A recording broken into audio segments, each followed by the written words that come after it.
Jolly gee willikers, is Kendall actually making a Tuesday video? Because I didn't film on Saturday. It's so hard for me to do both. Maybe I need to change the days. It's just...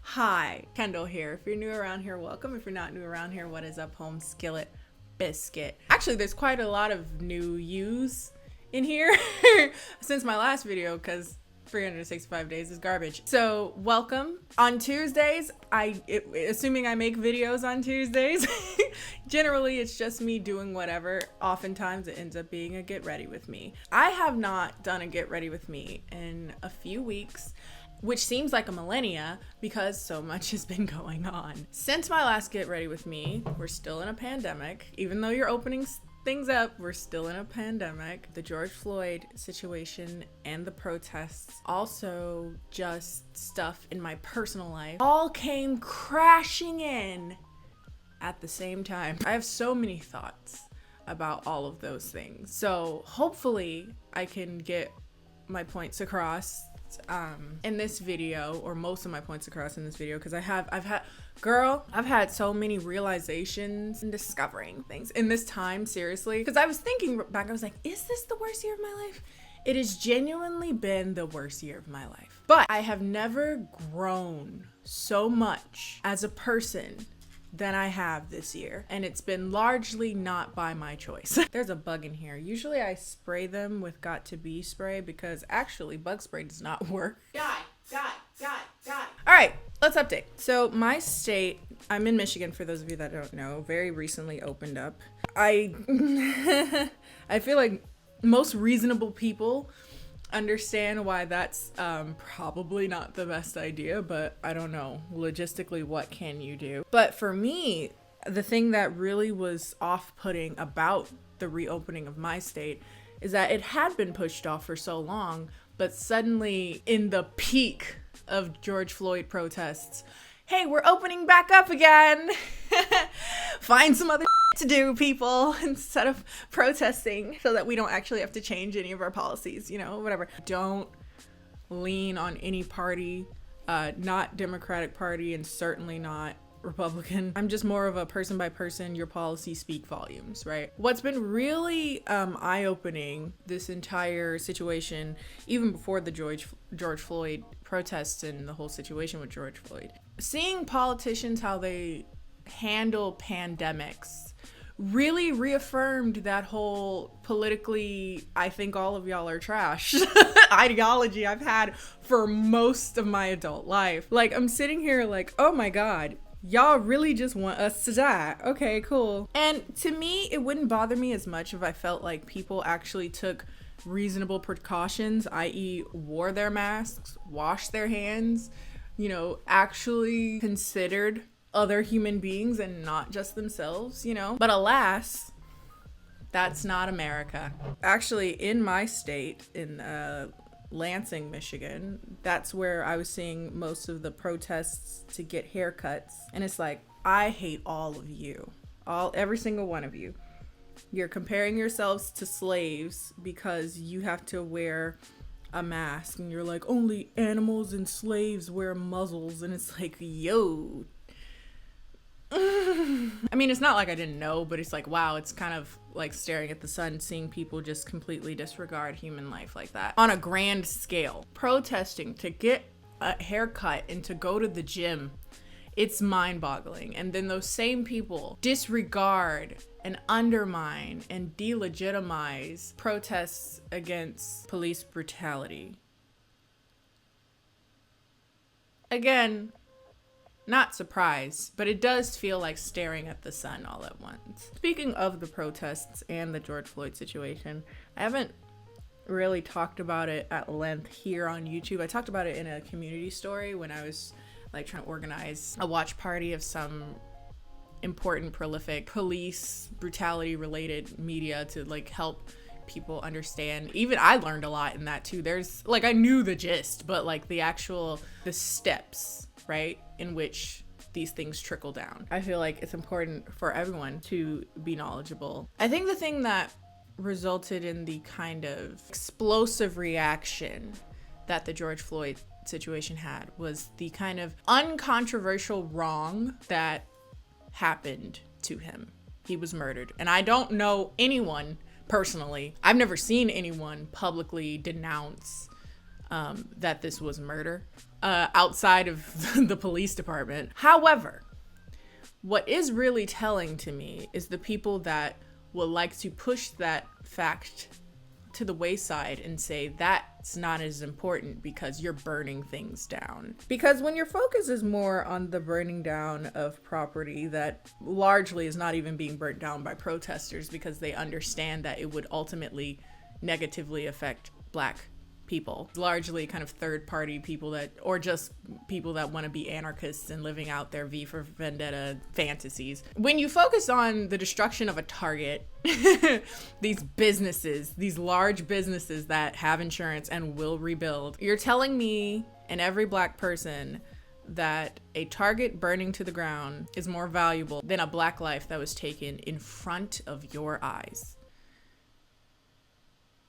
And if that is the case, don't feign sympathy and support and anger for the murder of George Floyd. But one of the things that I said immediately after, everything happened is that this situation feels different. And I still stand by that. This situation is going to be the change of a lot of things. And I just hope it's for the better.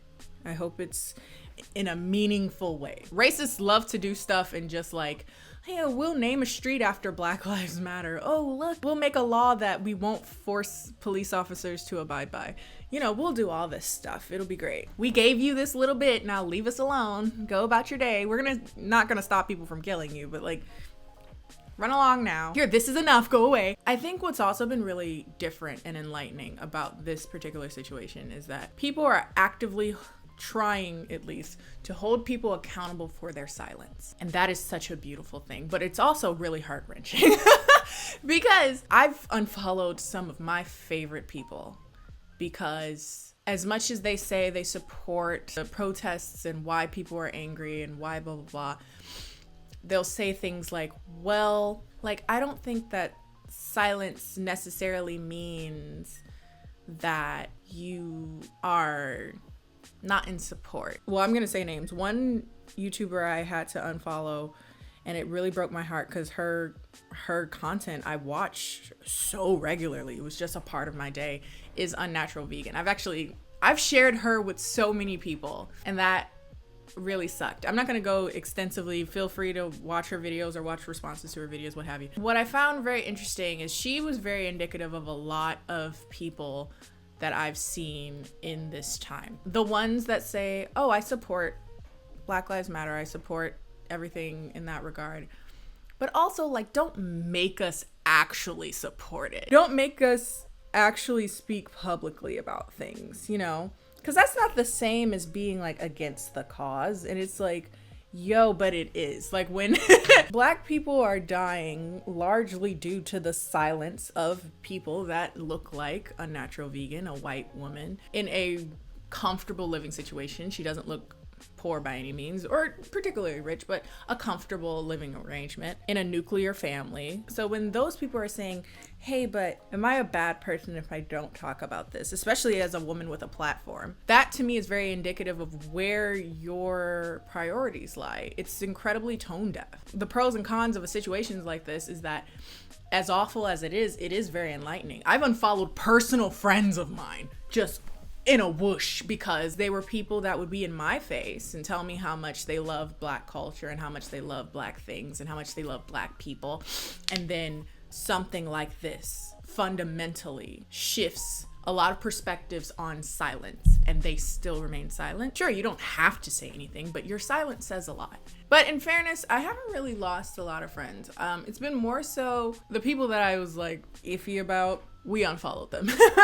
Because I was like, the sheer fact that I was ever iffy and then you underperformed the way that I expected you to. Literally, I could talk about this forever because there's just been so many enlightening things as relation to the protests, because you learn a lot about people's character in a time like that. Fire protests really sparked a lot of conversations with non-Black people, with Black people, and with myself. There's been situations where I sit there and I wonder, like, hey, how many times have I like stayed complacent, stayed uncomfortable, stayed silent for the purpose of self-preservation, right? Not being seen as quote unquote the angry Black girl, blah, blah, blah. And it's like, well, that's dead. That's dead. Stayed silent and complacent because of this very shallow understanding of Black propriety, right? Black respectability. Hell, the protests resulted in me arguing with family. It's like, why do you not get it as Black people? And I went on Twitter. I was like, hey, are y'all noticing that you're having a hard time talking with older Black people about the protests? And they were like, yes, baby, they're a lost cause. I was like, oh my God, so it's not just me? But eventually it just came to a point that I knew that I needed to step away. It was just driving me into a very, very dark place. Like, and also keep in mind that like there's still life stressors. Those have not gone away. As a matter of fact, they've gotten exponentially worse. Life hasn't stopped. If you follow me on Twitter and definitely on Twitch, I talk too much on Twitch. I've been kind of talking about my personal life. 2 of my family members are quite sick with non-COVID related things, and it's really been a very stressful time. My mother is in the hospital as we speak, and I'm gonna go visit her after this. How do I want to word this? I want to be somewhat vague about this, but there was also an emergency that resulted in me needing to call the police, and then you have this cycle of thinking as a Black person needing police assistance. Is it safe to call the police, or can I figure it out on my own, you know? And then a police officer is in my home, and it's like, this is uncomfortable. This is really triggering. I see him with a gun on his waist. He's here. If he shot me right now for no reason, because it doesn't take one, that's it. Which I would like to say, if I ever end up missing, all right, burn this shit down. Burn it down. Burn the whole thing down. I will haunt all of y'all. Swear to God. There came a point that it was just so much. It was so much. I had my first panic attack. I talked about that a few weeks ago. Don't recommend it. It's awful. I had it while I was driving. Luckily, I was close to my house, so it was fine. But, this has been the year of me learning to cry. I've never cried so much than I have this year. It's not been those, like, silent cries. It's been that, like, guttural, like, everything is ending. Like, the world is just on fire, and I am existing in this inferno, and it just won't end. Before this, I had never cried like that in my life, let alone several times. Like earlier in the year, before I look back at like January Kendall and her stresses, and I was really stressed out, and I'm like, girl, you ain't seen nothing yet. Back in January, I had anxiety that actually manifested itself as like heart palpitations, and I was like, am I having a heart attack? I'm 25. I say all that to say it's been freaking terrible. But then maybe a week or so ago, I had this overwhelming peace rush over me. I don't know what it was. It just came. And I was just like,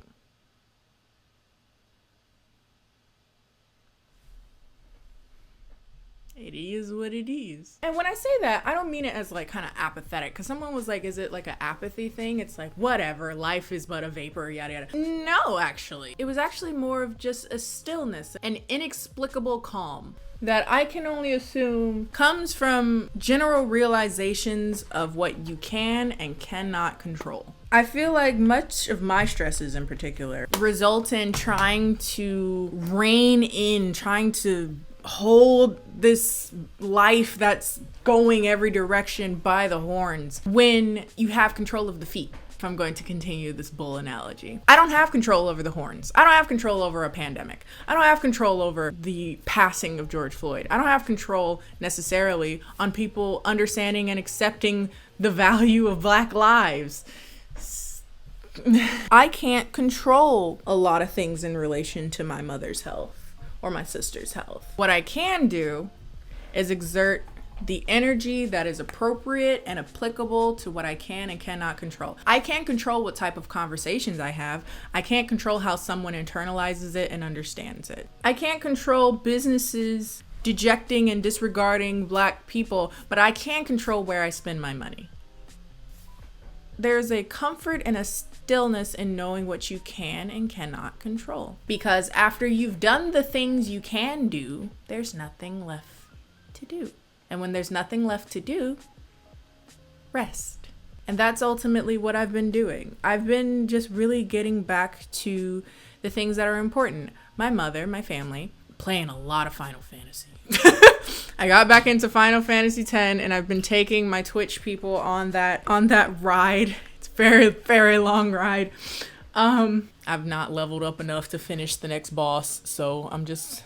every day I'm grinding. I feel bad bringing people along for that ride because it's really boring. Like, it's just, here we go. We're grinding it out again. Oh, I've been making music. I am so bad at like self-promotion. I really am. I'm especially with music because there's always a part of me that feels a bit shy and skittish about it. I don't know why. I came out with a new song. I'm really bad at promoting. It's called Northern Lights, and you should listen to it. And I just want you here with me. They always kind of find my music on accident, and they're like, wait, is this you? And I'm like, yes it is. Stabilizing, I think. Being able to create things. I've always found that music is quite therapeutic in that way. Spending that time just honing in on things that make you feel stabilized, makes you feel present. And for me right now, that's music and video games, playing a lot of video games. The Last of Us came out. I have not played it yet, but I've heard a lot of people don't like it, which is really, really concerning to me because I love the first game so much. It's literally, if not the best game ever made, certainly in the top 3 in my mind. And from what I'm understanding, a lot of people are complaining about the storyline. So it's like, okay, so the thing that it was literally so great at is the thing that y'all messed up? Really? Y'all couldn't just leave it alone? All right. Baby girl, do you like my do-rag? That's another thing. I'm gonna need everybody to stream Dragon Ball Do-Rag by Thundercat. I may be covered in cat hair, but I still smell good. Let me know, do you like my do-rag? But yeah, I'm gonna have to find new people to listen to just in the background while I'm doing things, since the natural vegan thing isn't an option anymore. With that said, I've been listening to so much Cat Black. Cat Black is, I guess I would say she's commentary. Is that the word I would use? Personally, I really like her just talking videos where she talks about a topic. She's quite the decorated person, if that makes sense. Like, she has a lot of lenses to understand things. She's a trans woman. She's also in poly community. Is that how I should say that? She's a polyamorous. Polyamorous. There we go. Goth. BDSM person. She's a very vast person. She has a lot of things that she offers. Also an amazing artist, like in traditional art. Wonderful. I think what's been very interesting in watching her content is learning ways in which my knowledge of trans life is very lacking. And I want to change that. I want to learn more. Because I remember I was listening to a video of hers. She was talking about dating. And I remember to one extent I started saying, wow, she's had a lot of experiences that I've had. And then I started questioning, why did I think that she would have different experiences because she's a trans woman? Like, it doesn't make, like, men are still trash and she's dating men, so. And then I started to check my own biases. I was like, wait a second, I guess I did to some extent expect that the very nature of being trans would mean that there's a difference in how you interact in the dating world. Well, there are differences, but it's like at the core, like the reasons why you have issues in dating is because dating is difficult, right? It's not necessarily because of this kind of tragic story of the dejected trans person, you know? And so it really got me thinking. I was like, you had a lapse in knowledge there, Kendall. Fix that. So that's what you gotta do. Baby girl, do you like my do-rag? Okay, that's all for this video. I know it's all over the place, so it's going to be a hell of a time editing. But if you like this video, be sure to like this video. Follow me on all my social media, Instagram and Twitter, both of which are KennieJD. I still don't 100% know what movie I'm doing this Saturday, so if you have any recommendations, please put them down below. And I hope you're finding comfort in something that is good to you during this time. And I'm scared to even say anything more about how stressful it is because I feel like that's when it gets worse. So it's a time. And I'll see you guys next time.